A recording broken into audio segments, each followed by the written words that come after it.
الحمد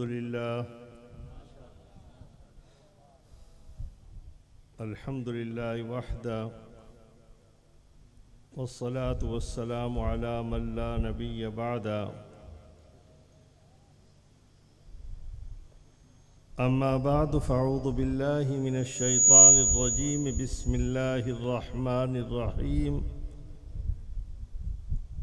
ها أنتم أولئك تحبونهم ولا يحبونكم وتؤمنون بالكتاب كله وإذا لقيكم قالوا آمنا وإذا خلوا عضوا عليكم الأنامل من الغيظ قل موتوا بغيظكم إن الله عليم بذات الصدور إن تمسسكم حسنة تسؤهم وإن تصبكم مصيبة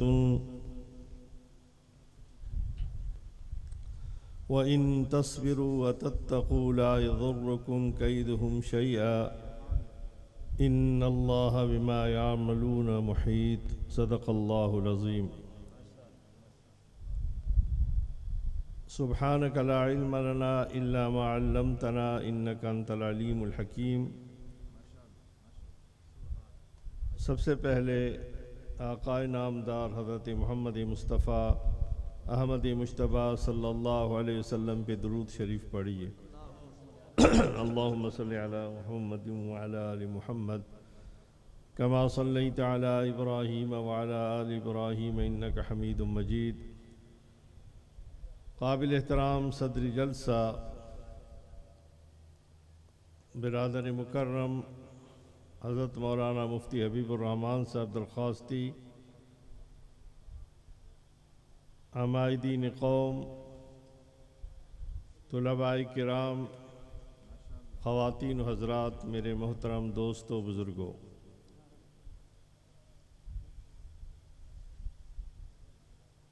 آج دوسرا دن اور دوسری نشست شروع ہو چکی ہے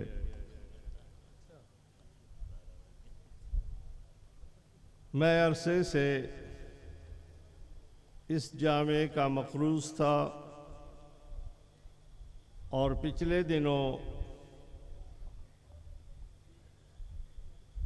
ہمیں اس قرض کی یاد دلائی گئی آج میں صرف اس لیے حاضر ہوا ہوں کہ اکابرین کے ساتھ ان کی زیارت بھی ہو اور جامعہ کی اس تقریب میں شریک ہو کر اپنی آخرت سنوار سکوں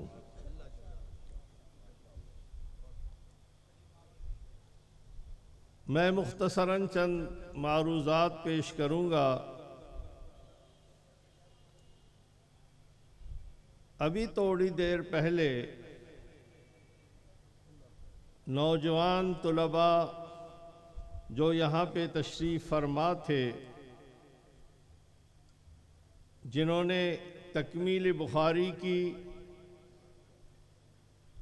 اور ان کے سر پہ علماء کابرین نے محمد الرسول اللہ صلی اللہ علیہ وسلم کی وراثت کی دستار باندھی ہمارے معاشرے میں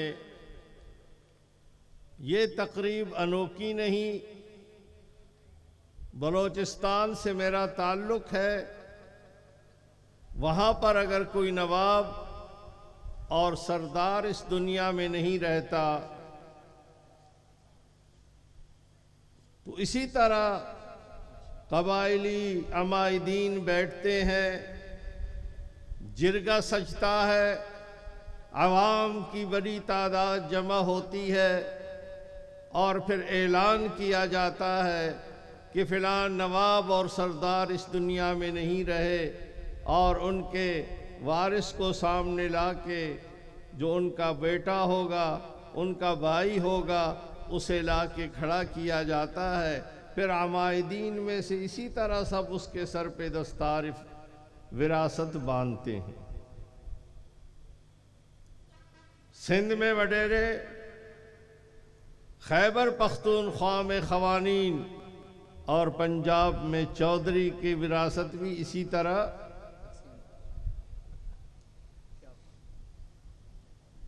اور آج وراثت محمد الرسول اللہ کے وارثین کا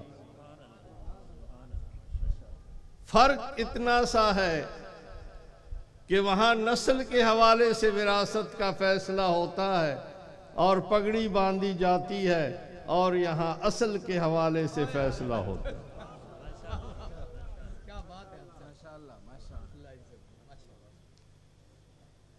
وہاں پر وصیت چلتی ہے اور یہاں پر نصیحت کام کر جاتی ہے۔ اور آج کل تو ماشاءاللہ 21ویں صدی کے انداز نرالے ہیں۔ پہلے وراثت باپ سے چلا کرتی تھی، 21ویں صدی میں اب سنا ہے کہ ماں سے وراثت چلتی ہے۔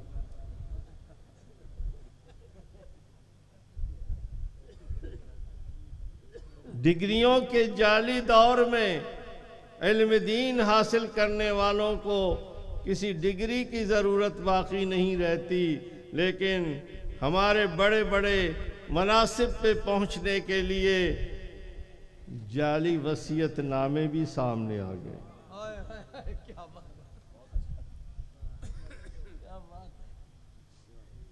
لیکن یہ میرے بھائی اور جن کے سر پہ دستار فضیلت باندھی گئی، ایک بات ہے کہ ہمارے سردار، ہمارے نواب، ہمارے وڈیرے، ہمارے خوانین جنہوں نے قوم کی عزت و ناموس کا کل بھی سودا کیا، آج بھی اسی کاروبار میں لگے ہوئے ہیں اور ان کے ہاتھ کالے ہیں۔ وزیر اعظم بڑے قریب آپ کے رہتے ہیں، اس نے خود کہا کہ بھائی تم کیوں شور مچاتے ہو، کوئلے کے کاروبار میں ہاتھ تو کالے ہوتے ہی ہیں۔ اب پتہ چلا کہ کوئلے کا کاروبار ہی کو وزارت عظمیٰ کہتے ہیں۔ کیا بات ہے کہ کوئلے کے کاروبار کو وزارت عظمیٰ کہتے ہیں۔ میں نے کہا کہ آپ نے اعتراف کر لیا کہ میرے ہاتھ کالے ہیں، لیکن خدا را اپنے ہاتھوں کو بھولے سے بھی اپنے منہ پہ اور اپنے صدر کے منہ پہ نہ ملا کرو۔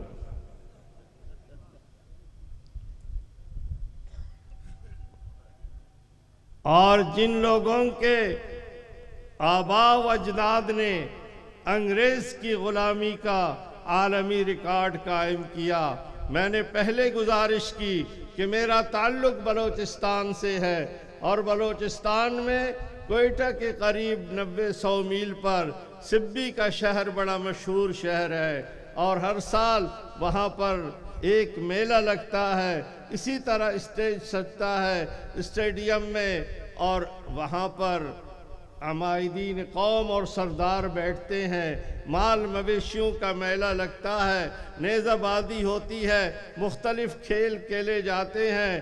لیکن یہ اس وقت کی بات ہے کہ جب یہاں پر انگریز کی حکمرانی تھی، اس انگریز کی ملکہ برطانیہ اس تقریب میں آنے کے لیے انہوں نے اعلان کیا کہ میلہ مویشیاں سبی میں ملکہ برطانیہ شریک ہوں گے اور اس کی افتتاح کریں گے۔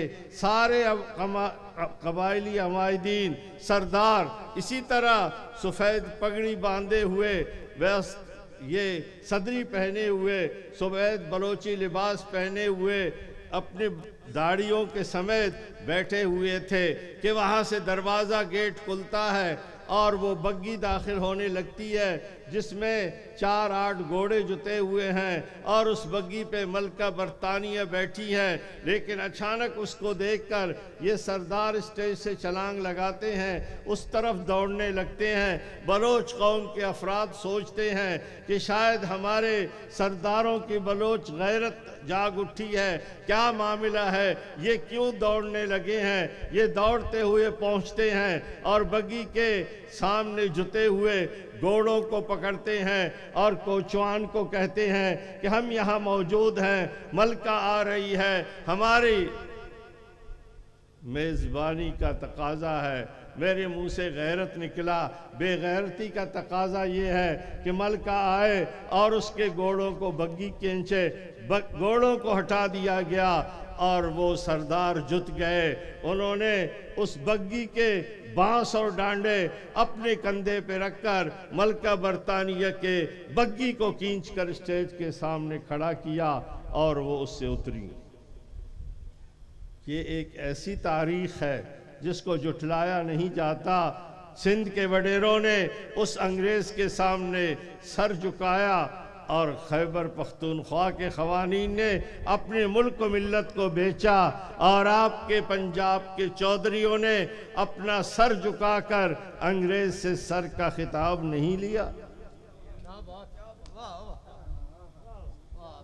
اور جہاں تمہارے بڑے سر جھکا کر سر کا خطاب لے رہے تھے، وہاں پر میرے بڑے سر جھکا نہیں رہے تھے، بلکہ انگریز کے سامنے کھڑے ہو کر سر کٹا رہے تھے، جس کی بدولت انگریز اس خطے سے بھاگنے پہ مجبور ہوا۔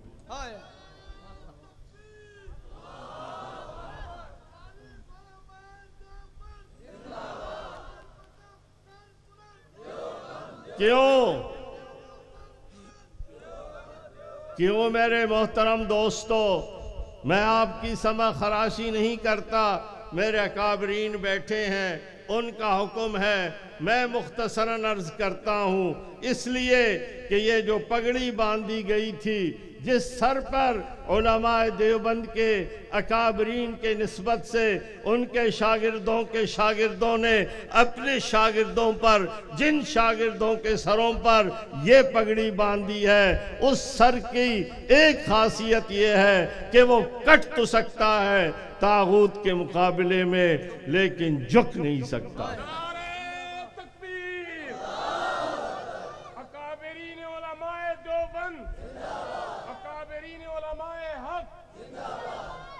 اور آج یہی بات ہے کہ اگر آج دنیا کی تاریخ کو اٹھا کر دیکھیں، آج جامعہ کے اس اجتماع کی بات چھوڑیں، آج پورے ملک میں، ہر شہر میں، ہر گاؤں قصبے میں ہمارے مدارس کے اجتماعات ہو رہے ہیں، ان کے سروں پر پگڑیاں باندھ رہے ہیں، اور دوسروں کے بھی اجتماعات ہو رہے ہیں۔ شکاگو میں بھی ایک اجتماع ہو رہا ہے، وہاں پر سر پہ پگڑی باندھنے والوں سے ڈرنے والے واہ ویلا کر رہے ہیں۔ شکاگو میں کون بیٹھے ہیں؟ امریکہ بیٹھا ہے، اس کے ساتھ نیٹو کے 38-40 ممالک بیٹھے ہیں، ہمارا صدر بھی وہاں پر پہنچا، اور ہمارے تمام تر مسلمانوں کے وہ شہنشاہ جو غیر جمہوری، غیر انسانی، غیر شرعی طریقے سے اپنے ممالک کے سلطنتوں پہ، عوام پہ قابض ہیں، وہ جھک کر بیٹھے ہیں۔ ان کو کسی سے خطرہ نہیں، ایٹم بم سے نہیں ہے، ہائیڈروجن بم سے نہیں ہے، پاکستان کے فوج سے نہیں ہے، جنرل کیانی سے نہیں ہے۔ اگر انہیں خطرہ ہے تو کن سے خطرہ ہے؟ ان نوجوانوں سے خطرہ ہے جن کے سر پہ اب پگڑی باندھی گئی۔ وہ میں کہا کرتا ہوں کہ یہ بچے جو یہاں پر سر پہ سفید ٹوپی پہنے ہیں آج، اور کل اپنے ان بھائیوں کی طرح اپنے سر پہ سفید پگڑیاں بندھوائیں گے، امریکہ ان سے خائف ہے، پوری دنیا ان سے خائف ہے، اور وہ بیٹھے سوچ رہے ہیں کہ یہ بچے بڑے اچھے ہوتے ہیں یا نہیں ہوتے؟ لیکن بچوں میں ایک بہت بڑی خرابی ہے، ایک بہت بڑی خرابی بچوں میں ہے۔ وہ کون سی خرابی ہے؟ کہ بچے بڑے ہو جاتے ہیں۔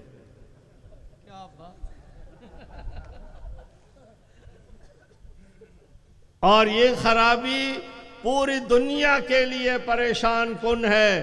ماں چاہتی ہے کہ بچہ چھوٹا ہو، توتلی زبان میں بولتا رہے، کپڑا بھی کم خرچ ہو۔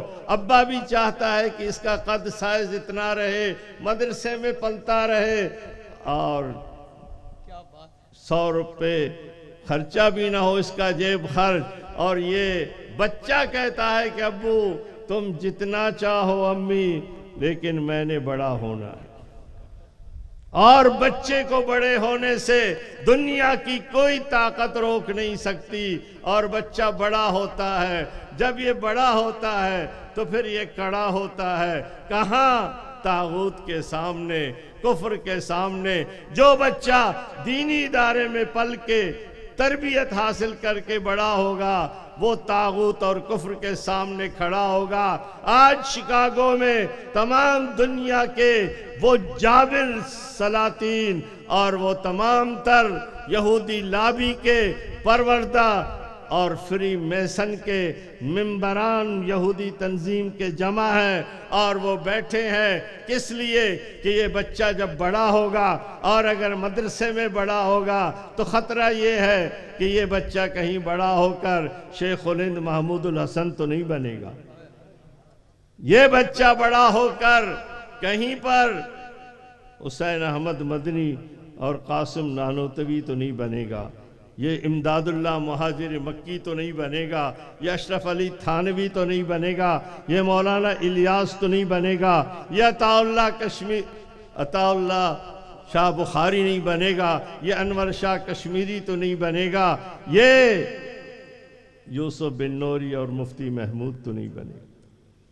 آج پریشانی یہ ہے کہ اس مدرسے میں پڑھنے والا اور پڑھنے والا بچہ کہیں ملا عمر تو نہیں بنے گا، اور اس کے لیے انہوں نے انداز یہی اپنائے ہیں۔ اور میرے محترم دوستو، ایک بات واضح ہے کہ آپ کے یہ ادارے اور یہ طلباء نے، یہ ہمارے ساتھی کہتے رہے مجھ سے پہلے کہ جناب ان مدارس نے دین کو بچایا ہے، عقیدے کو بچایا ہے۔ میرے سامنے پاکستان کے جرنیلوں نے اعتراف کیا ہے کہ اگر طالبان نہ ہوتے تو پاکستان اس وقت تک پاکستان نہ ہوتا۔ سوویت یونین جب داخل ہوا تھا، اس کا ہدف صرف افغانستان نہیں تھا، اس کا ہدف گرم پانی تھا، اور جب وہ اس کو شکست ہوئی اور امریکہ اور نیٹو کے افواج اور پینٹاگان کا 2006 کا وہ نقشہ جس میں اس ملک کو تقسیم کیا گیا ہے، اس کو آپ دیکھیں گے تو آپ کو پتہ چلے گا کہ پاکستان کا فوج پاکستان کو بچانے کی صلاحیت نہیں رکھتی۔ چاغی میں ہمارا ایٹم بم جو دھماکہ ہوا تھا وہ اس ملک کو بچانے کی صلاحیت نہیں رکھتی، ہماری فوج نہیں رکھتی، ہمارا صدر نہیں رکھتا، ہمارا کرپٹ وزیر اعظم نہیں رکھتا۔ اسے میں ٹرپل شاہ کہتا ہوں، یہ پاکستان بچانے کی صلاحیت نہیں رکھا۔ پاکستان کو بچانے والے وہ لوگ ہیں جن کے سر پہ پگڑی بندھی ہوئی تھی، سفید اور کالی پگڑیاں، جو شیخ الہند کے شاگردوں کے شاگردوں کے شاگرد تھے۔ اگر یہ سوویت یونین کو اور امریکہ نیٹو کو افغانستان میں شکست نہ دیتے، میرے دوستو تمہارے پاکستان کا وجود جغرافیہ میں نہ رہتا۔ یہ میں نہیں کہتا، یہ وہ کہتے ہیں جو ہمارے ٹیکس پیئر کا کر تیرانے بجٹ استعمال کرتے ہیں، روپے میں جو تیرانے بجٹ استعمال کرتے ہیں۔ لیکن میں بات مختصر کرتے ہوئے عرض کروں گا، جب سوویت یونین کے حوالے سے سوویت یونین داخل ہوا تھا، اور اس دور میں آپ کو یاد ہوگا دسمبر کا مہینہ تھا، جب کابل میں، کندار میں، بڑے بڑے شہروں میں روسی فوجی داخل ہوئے تھے۔ اس سے پہلے وہ نوجوان جو کمیونزم کا شکار ہوئے تھے، جنہوں نے ویلکم کر کے ان فوجیوں کو بلایا وہ گھسے، مساجد میں گھسے، جامعات میں گھسے۔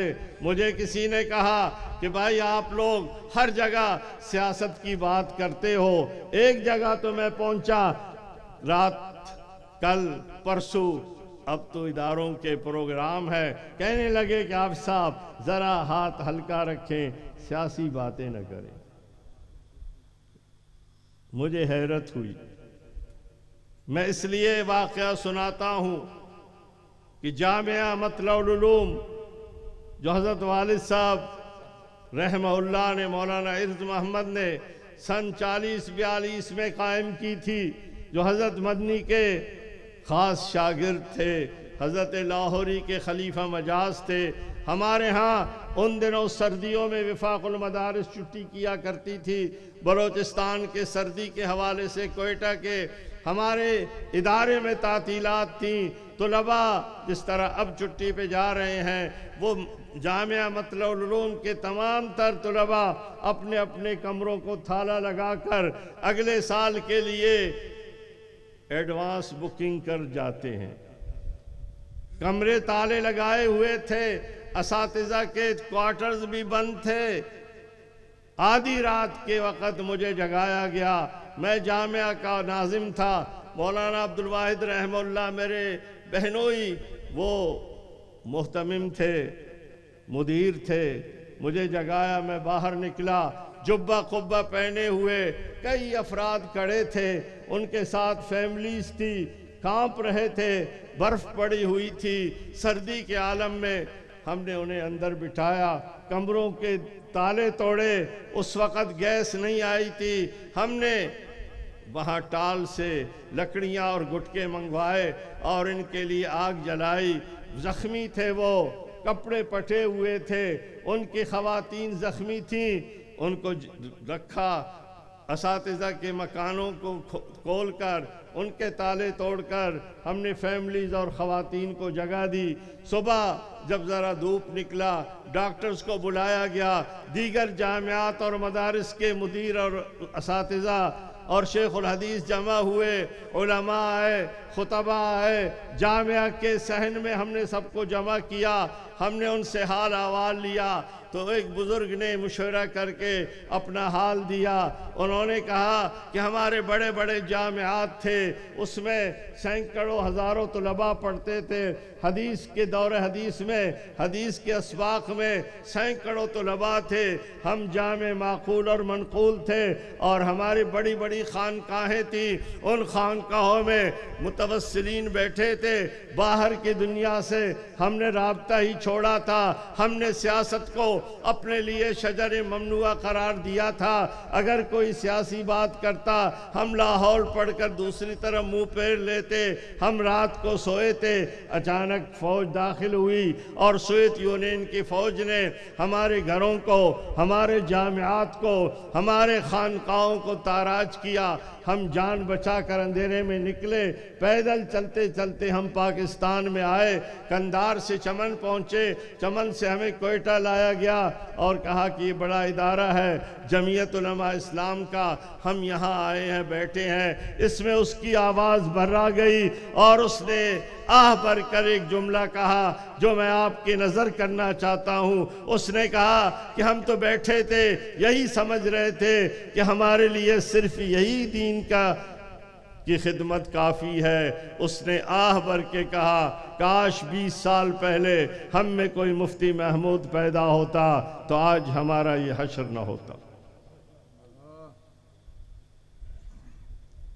انہوں نے ٹوکر کھائی، اور جب مہاجرین آئے، طلباء نے آپ کے مدارس میں داخلے لیے، انہوں نے وقت کے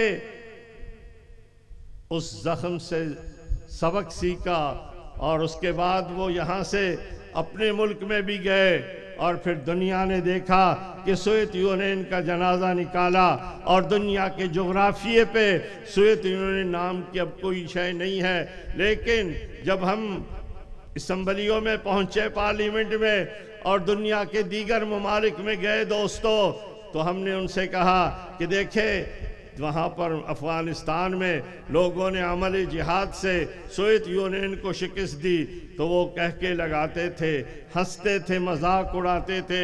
ہم نے کہا ہنس کیوں رہے ہو؟ انہوں نے کہا تم بڑے سادہ ہو، کیا یہ غریب لوگ جن کے پاس کھانے کو کچھ نہیں، پہننے کو کچھ نہیں ہے، کیا یہ لوگ سوویت یونین جیسے بڑے سپر طاقت کو شکست دے سکتے ہیں؟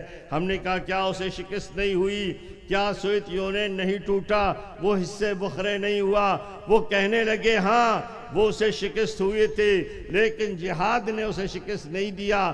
جب وہ داخل ہوا غلطی کر کے، افغان عوام کھڑے ہو گئے، لیکن امریکہ بہادر میدان میں آیا، اس کے ڈالر نے کام دکھایا، اس کا اسلحہ پہنچا، کویت سے دینار پہنچے، سعودی عرب سے ریال پہنچا، یورپین ممالک کے فوج پہنچی اور اقوام متحدہ نے ساتھ دیا۔ شکست ہوئی ہے روس کو، لیکن شکست دینے والا امریکہ تھا۔ اللہ بھی یہ بات سن رہا تھا۔ نظارہ بدلا، منظر بدلا۔ لوگوں نے دیکھا کہ جہاں سے سوویت یونین داخل ہوا تھا وہاں سے امریکہ داخل ہوتا ہے، اس کے ساتھ 38 ممالک ہیں نیٹو کے، اس کے ساتھ سعودی عرب کا ریال ہے، اس کے ساتھ کویت کا دینار ہے، اس کے ساتھ پاکستان کی فوج ہے، اس کا آرمی چیف پرویز مشرف ہے، اس کے ساتھ ایران ہے، اس کے ساتھ روس ہے۔ دنیا کی تمام طاقتیں یکجا ہو کر اسی افغانستان میں گھس جاتی ہیں۔ 10 سال کے بعد نتیجہ کیا نکلا؟ کیا وہ جیت گئے یا آج شکست کے کھا کر اپنی زخم چاٹ رہے ہیں؟ آج وہ شکست قبول کر رہے ہیں، لیکن میرے دوستو ان کے لیے افغانستان میں اب رہنا ممکن نہیں ہے اور واپس امریکہ جانا بھی مشکل ہے۔ امریکہ جانا کیوں مشکل ہے کہ وہ آپ کے نوجوان جن کے سر پہ اکابرین نے کل پرسوں چند سال پہلے پگڑی باندھی تھی، جو اپنے سر ہتھیلی پہ رکھ کر، وہ سر جس پہ یہ پگڑی باندھی گئی تھی رکھ کر جب وہ امریکی اور نیٹوں کے خلاف کارروائی کرتے ہیں، پھر وہ مکی مچھروں کی طرح گرتے ہیں۔ میڈیا میں آتا ہے کہ 1-2 زخمی ہو گئے، لیکن کندار سے چمن میں جو خبریں آتی ہے کہ 150-200 مردار ہو گئے۔ آپ کے جیکب آباد کے شہباز ایئر بیس پر، ہوائی اڈے پر انہوں نے اپنے مردہ خانے قائم کیے، سرد خانے۔ اللہ بلا کرے لوڈ شیڈنگ کا، اس نے سارا پول کھول دیا، بجلی بند ہوئی، سرد خانے گرم خانے بن گئے اور مردار لاشوں سے تعفن اٹھنے، بدبو شروع ہو گئی۔ گوٹکی کے بیٹھے ہیں یار، پوچھے ان سے۔ ہم نے جیکب آباد کے قریب گاؤں میں گئے، اس نے کہا کہ ایسی بدبو تو ہم نے زندگی میں کہیں نہیں دیکھی۔ اس کے بعد رات کو انہوں نے ٹرانسپورٹ طیاروں میں ان مردار اپنے فوجیوں کو اٹھایا اور افغانستان میں لے گئے۔ نہ دفنا سکتے تھے، انہوں نے پٹرول چھڑک کر انہیں آگ لگا دی اور اس کا ویڈیو بنا جو امریکہ تک الحمدللہ پہنچ چکا ہے۔ جرمنی کے اسپتال ٹنڈوں سے اور لنگڑوں سے بھرے پڑے ہیں۔ اب وہ وہاں رہ نہیں سکتے، گھر جا نہیں سکتے۔ درمیانی راستہ کون سا ہے کہ وہ پاکستان میں آئے؟ اور دوستو، اسلام آباد میں زرداری نے 56 ایکڑ زمین دی ہے امریکی سفارت خانے کے لیے، جس میں 9 منزلہ کئی عمارتوں کے نقشے پاس اور جس میں ہزاروں فوجی رہیں گے۔ بالفاظ دیگر انہوں نے ایک منی پینٹاگان ان کا دفاعی ادارہ ہے، ایک چھوٹا پینٹاگان انہوں نے پاکستان میں قائم کرنے کا فیصلہ کیا۔ اور بلیک واٹر کو تو آپ نے ریمنڈ ڈیوس کو بھی دیکھا، اور بلیک واٹر کے افراد پگڑی اور طالبان کے لباس میں داڑیاں رکھی ہوئی پکڑے گئے، اور اس کو تھانے میں لے جایا گیا پولیس نے، اور اس کے بعد میڈیا پہنچی اور اس نے سارے کے سارے ان کے فوٹیج اور تصاویر لی۔ اسی دوران وزیر داخلہ سورہ اخلاص والے وہ پہنچے اور آئی جی کو کہا کہ ان کو رہا کرو، یہ تو امریکی ہیں ورنہ ہماری خیر نہیں ہے۔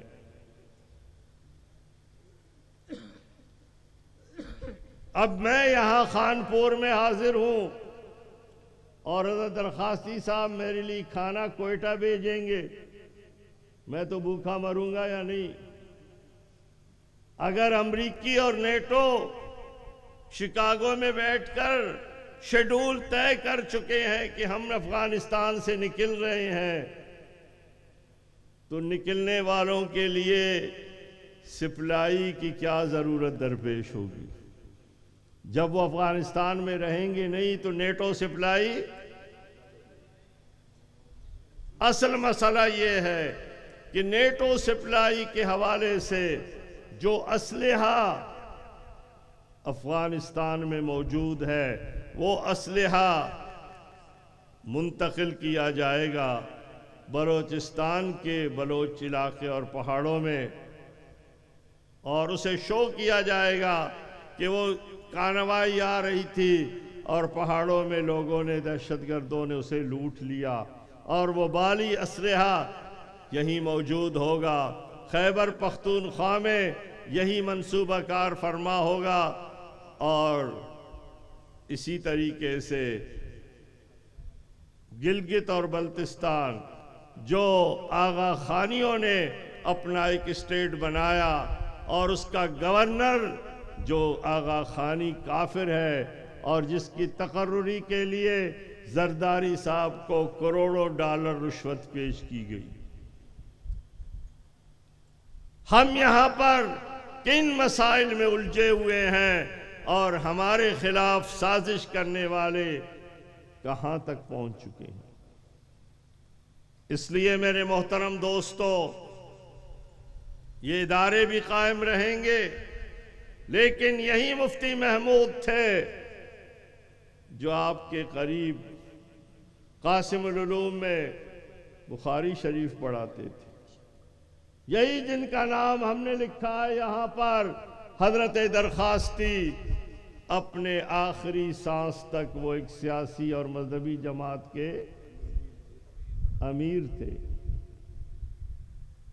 اس لیے کہ ان دو بزرگوں نے اپنے ماننے والوں، اپنے شاگردوں کو مسجد و محراب کے ساتھ ساتھ انہوں نے ایوانوں میں پہنچایا۔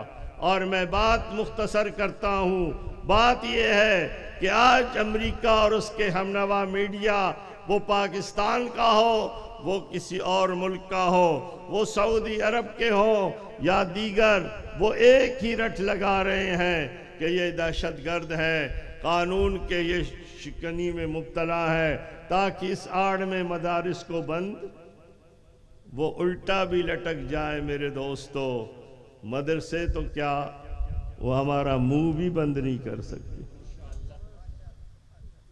پہلے ہمارے بزرگ کہتے تھے کہ جناب یہ عمارتوں کا نام مدرسہ نہیں ہے، اور اگر ہمیں مجبور کیا گیا تو پھر ہم کیا کہہ رہے تھے، درختوں کے نیچے بیٹھ کر چٹائی ڈال کر قرآن و حدیث پڑھائیں گے۔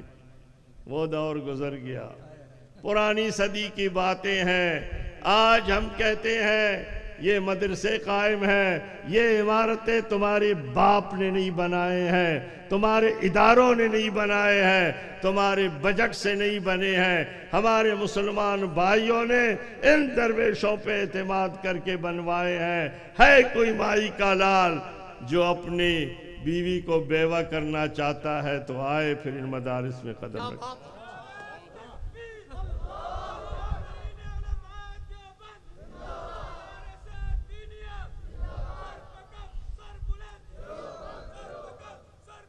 ہماری شرافت کو کمزوری نہ سمجھا جائے، اس لیے کہ جن طلباء کے سر پر پگڑی باندھی گئی ہے وہ وارث ہے رحمت للعالمین صلی اللہ علیہ وسلم۔ ہم قانون کو اپنے ہاتھ میں نہیں لیتے اور نہ قانون کو اپنے سر پہ مسلط۔ ایک بات یاد رکھے، ختم نبوت کا مسئلہ تھا، حضرت انور شاہ کشمیری سے لے کر حضرت بخاری سے لے کر حضرت بن نوری سے لے کر سب نے قربانیاں دی، لیکن سب سڑکوں پر عوام کو لے کر آئے، لیکن حل کس نے کیا؟ اس پارلیمنٹ نے کیا جس میں مفتی محمود بیٹھے تھے، جس میں مولانا عبدالحق بیٹھے تھے، 8 علماء اور کان بیٹھے تھے۔ ان 8 نے کس سے منوایا؟ کسی مولوی سے نہیں، مولوی سے منوانا بڑا مشکل ہے۔ اگر بھٹو مولوی ہوتا تو یہی مسائل اٹھاتا جو ہمارے اپنے اٹھا رہے ہیں، وہ نہیں مانتا۔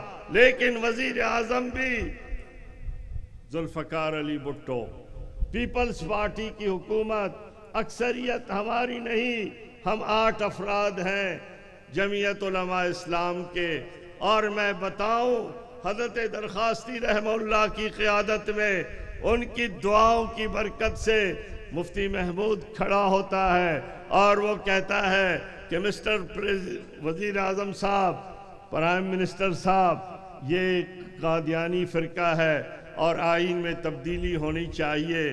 اور اس کے بعد یہ طے پاتا ہے کہ مفتی محمود وہ کھڑے ہو کر ان کے ساتھی اس کے دجل و فریب کو، مرزے کے دجل و فریب کا پردہ چاک کرے۔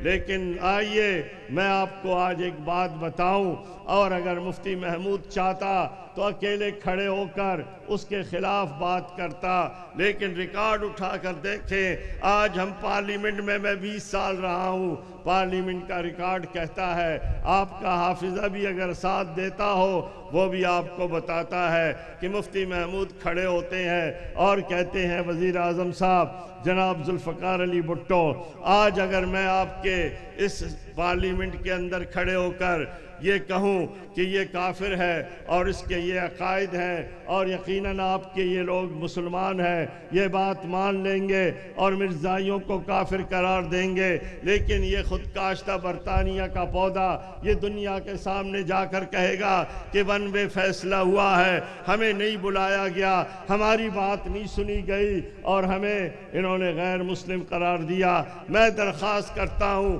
اسپیکر صاحب آپ سے، وزیر اعظم صاحب آپ سے، کہ آپ ابھی فیصلہ نہ دیں، ہماری بات میں نہ دیں، ہم کوئی دلیل نہیں دیں گے اس وقت تک جب تک کہ دوسرا فریق یہاں پر موجود نہ ہو۔ کیا کوئی بھی عدالت میں کوئی اور پڑھا لکھا شخص یہ کہہ سکتا ہے؟ مفتی محمود نے دلائل دینے سے رحم اللہ نے انکار کر دیا، اور 2 دن کے بعد اجلاس ہوا اور پھر مرزا ناصر کو بلایا گیا، وہ سفید لباس میں، سفید شیروانی میں، سفید پگڑی باندھے ہوئے، ترہ لگایا ہوا، اور وہ داخل ہوا، ہاتھ میں تسبیح ہے، وہ آیا اور بھٹو کو سلام کیا اور آ کے اس کی کرسی پہ بیٹھ گیا۔ بھٹو نے کہا یہ کون ہے؟ کہا گیا اسے کہ یہی تو ہے جس کے لیے مفتی محمود کہہ رہا تھا کہ یہ اور اس کی جماعت کافر ہے۔ وہ اچھلا اور مفتی صاحب کے پاس گئے، مفتی صاحب کیا کر رہے ہیں آپ؟ یہ مولوی صاحب کو کافر کہہ رہے ہو؟ مفتی صاحب نے کہا کہ ذرا چھری تلے دم لو، جب بات ہوگی۔ اس کے بعد مفتی صاحب نے دلائل دیے، یہ ساری کتابوں میں چھپ چکی ہے، صرف یہ کہ اس سے پوچھا گیا جب اس نے جواب دیا مفتی صاحب نے طرح کیا 4 سوالات کیے، ریکارڈ پر یہ بات موجود ہے، بھٹو جیسا شخص کھڑا ہوا اور کہا بس کیجئے مفتی محمود، یہ شخص سب کچھ ہو سکتا ہے، مسلمان نہیں ہو سکتا۔ اور پھر اس پارلیمنٹ کے اندر آج بھی وہ تصویر لگی ہے کہ بھٹو نے وہ فائل جس پہ دستخط کیا گیا تھا 74 کی ترمیم، اس پہ سائن کر کے وہ مفتی محمود کے نشست پہ پہنچے اور دونوں ہاتھوں سے مفتی صاحب کو پہلے اٹھا، مفتی صاحب کھڑے ہو گئے، اس نے ہاتھ ملایا اور کہا مفتی صاحب مبارک ہو، آپ اپنی آئینی اور قانونی جنگ جیت چکے ہیں، یہ وہ فائل ہے جو ترمیم کے میں نے دستخط کر دی۔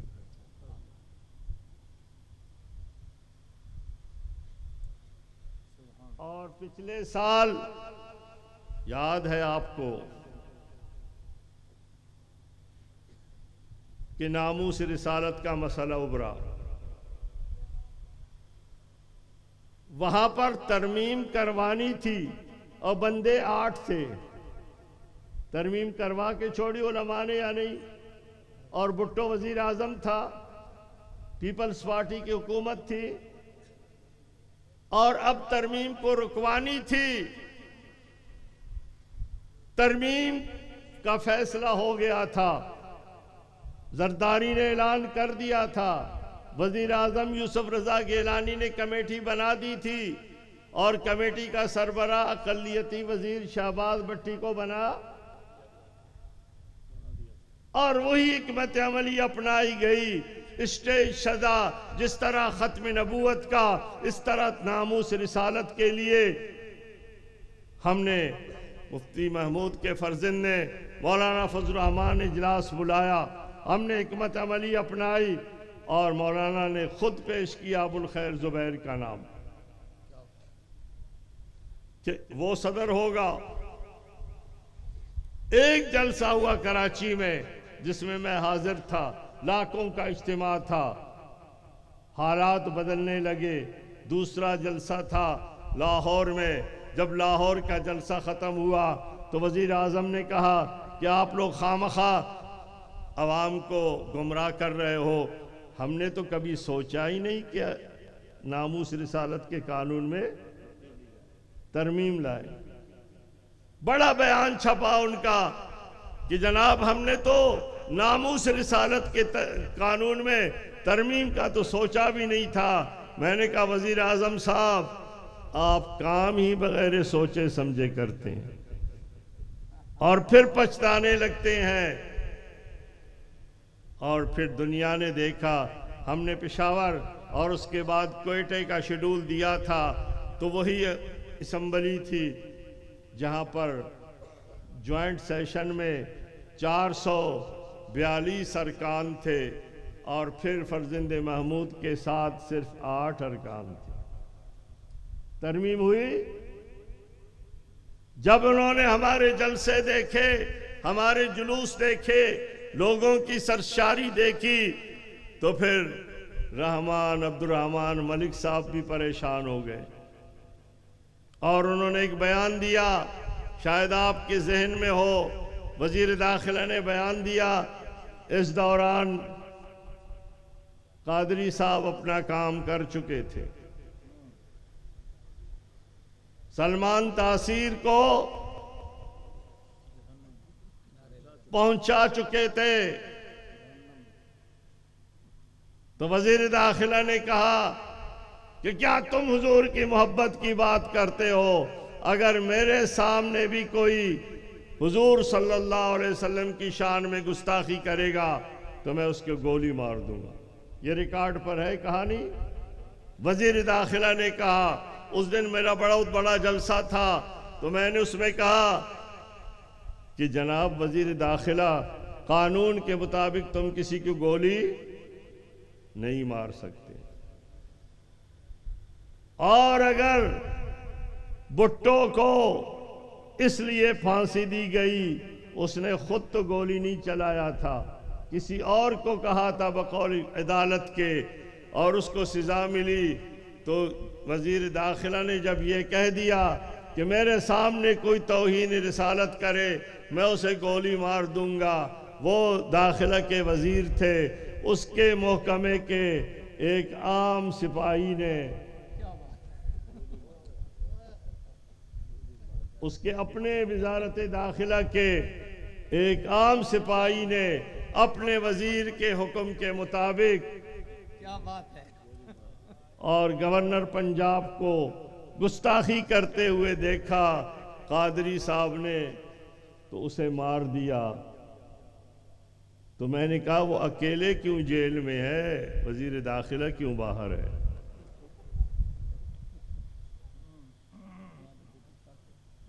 لیکن آپ کے اتحاد اور اتفاق کو جب بھی اس پہ آپ عمل پیرا ہوتے ہیں، یہ لوگ متاثر ہوئے بغیر نہیں رہ سکتے۔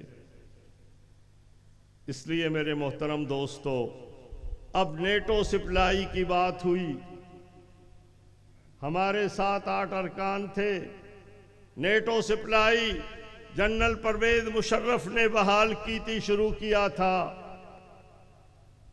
اور سلالہ چیک پوسٹ پر 24 پاکستانیوں کو نشانہ بنایا گیا، جس کی روشنی میں اس آرمی چیف کے کہنے پر اسے بند کر دیا گیا۔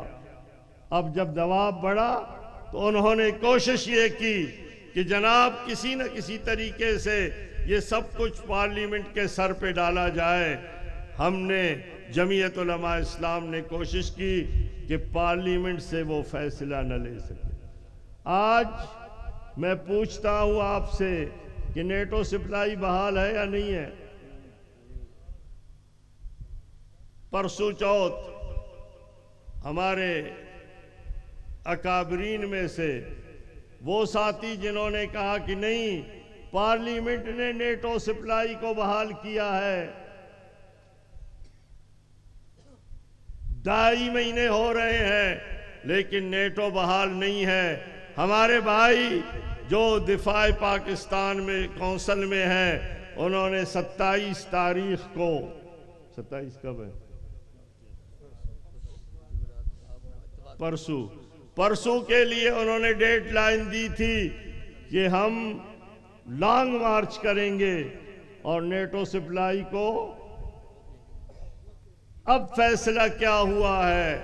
فیصلہ یہ کیا انہوں نے کہ چونکہ نیٹو سپلائی بحال نہیں ہوئی ہے، جب بحال ہوگی تو ہم لانگ مارچ کریں گے۔ تو ہم سچ کہہ رہے تھے کہ بحال ابھی تک کرنے ہم نے۔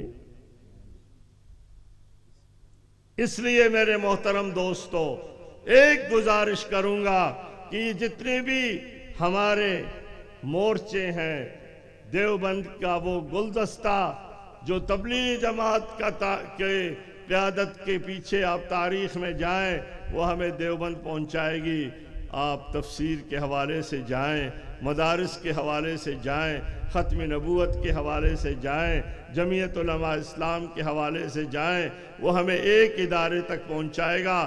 خدا را اپنے ان تمام مورچوں کا رخ صرف طاغوت اور مخالفین کی طرف کریں۔ اور اگر ہمارے مورچے غلطی سے، اجتہادی غلطی سے، انفرادی غلطی سے، اگر مورچے طاغوت اور باطل کے خلاف نبرد آزما ہونے کی بجائے اپنی طرف گولہ باری کریں گے تو نقصان ہمیں ہوگا۔ جب بھی حق اور باطل کا معرکہ آیا ہے، باطل نے کبھی حق کو شکست نہیں دی ہے، کبھی حق مغلوب نہیں ہوا ہے۔ جہاں ہمیں نظر آتا ہے اپنے اندر کی غلطیوں کی وجہ سے ہمیں شکست سے دوچار ہونا پڑا، میں سب کو مبارکباد دیتا ہوں، اور میں یہی کہتا ہوں کہ ہمارے دوستی کا معیار ہمارے بڑوں نے جو مقرر کیا ہے، وہ دوستی ہمیں اس وقت ایک بند گلی میں پہنچا چکی ہے، اور جس کی ہم محبت کرتے ہیں وہ ہمیں اپنا دشمن سمجھتے ہیں۔ امریکہ اور نیٹو کو ہم دوست قرار دیتے ہیں، لیکن وہ ہم سے سب سے زیادہ ہمارے دشمنی کے حوالے سے، لیکن ان لوگوں کو دیکھیے جن کے خلاف سوویت یونین نے اور امریکہ نبرد آزما ہوا، انہوں نے 2 ہتھیار استعمال کیے، وَأَن تَصْبِرُوا وَتَتَّقُوا لَا يَضُرُّكُمْ كَيْدُهُمْ شَيْئًا۔ ان کے تمام تر حلبے، تمام تر طاقت، تمام تر اجتماعی قوتیں ناکام ہوئی ہیں۔ اللہ رب العزت مجھے اور آپ کو عمل کی توفیق عطا فرمائے۔ وآخر دعوانا ان الحمدللہ رب العالمین۔